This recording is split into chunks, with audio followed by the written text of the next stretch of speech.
1 Samuel 6. The ark of the Lord was in the country of the Philistines 7 months. And the Philistines called for the priests and the diviners, and said, What shall we do with the ark of the Lord? Tell us with what we shall send it to its place. They said, If you send away the ark of the God of Israel, do not send it empty, but by all means return him a guilt offering. Then you will be healed, and it will be known to you why his hand does not turn away from you. And they said, What is the guilt offering that we shall return to him? They answered, 5 golden tumors and 5 golden mice, according to the number of the lords of the Philistines. For the same plague was on all of you and on your lords. So you must make images of your tumors and images of your mice that ravage the land, and give glory to the God of Israel. Perhaps he will lighten his hand from off you and your gods and your land.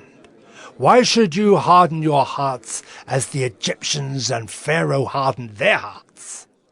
After he had dealt severely with them, did they not send the people away, and they departed?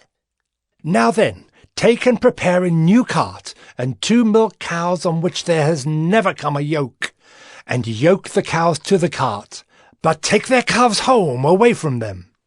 And take the ark of the Lord, and place it on the cart, and put in a box at its side the figures of gold, which you are returning to him as a guilt offering.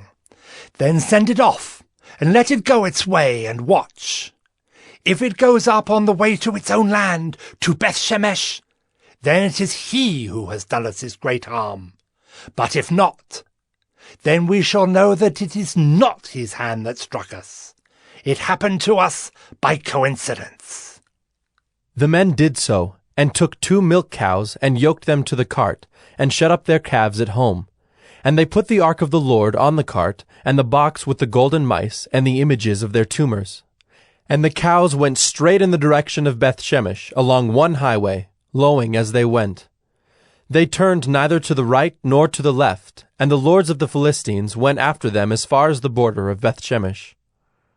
Now the people of Beth-Shemesh were reaping their wheat harvest in the valley, and when they lifted up their eyes and saw the ark, they rejoiced to see it. The cart came into the field of Joshua of Beth-Shemesh, and stopped there. A great stone was there, and they split up the wood of the cart, and offered the cows as a burnt offering to the Lord. And the Levites took down the ark of the Lord, and the box that was beside it, in which were the golden figures, and set them upon the great stone. And the men of Beth-Shemesh offered burnt offerings, and sacrificed sacrifices on that day to the Lord. And when the 5 lords of the Philistines saw it, they returned that day to Ekron. These are the golden tumors that the Philistines returned as a guilt offering to the Lord: 1 for Ashdod, 1 for Gaza, 1 for Ashkelon, 1 for Gath, 1 for Ekron, and the golden mice according to the number of all the cities of the Philistines, belonging to the 5 lords, both fortified cities and unwalled villages. The great stone beside which they set down the ark of the Lord is a witness to this day in the field of Joshua of Beth-Shemesh. And he struck some of the men of Beth-Shemesh, because they looked upon the ark of the Lord. He struck 70 men of them, and the people mourned because the Lord had struck the people with a great blow. Then the men of Beth-Shemesh said, Who is able to stand before the Lord, this holy God? And to whom shall he go up away from us? So they sent messengers to the inhabitants of Kiriath-Jearim, saying, The Philistines have returned the ark of the Lord. Come down and take it up to you.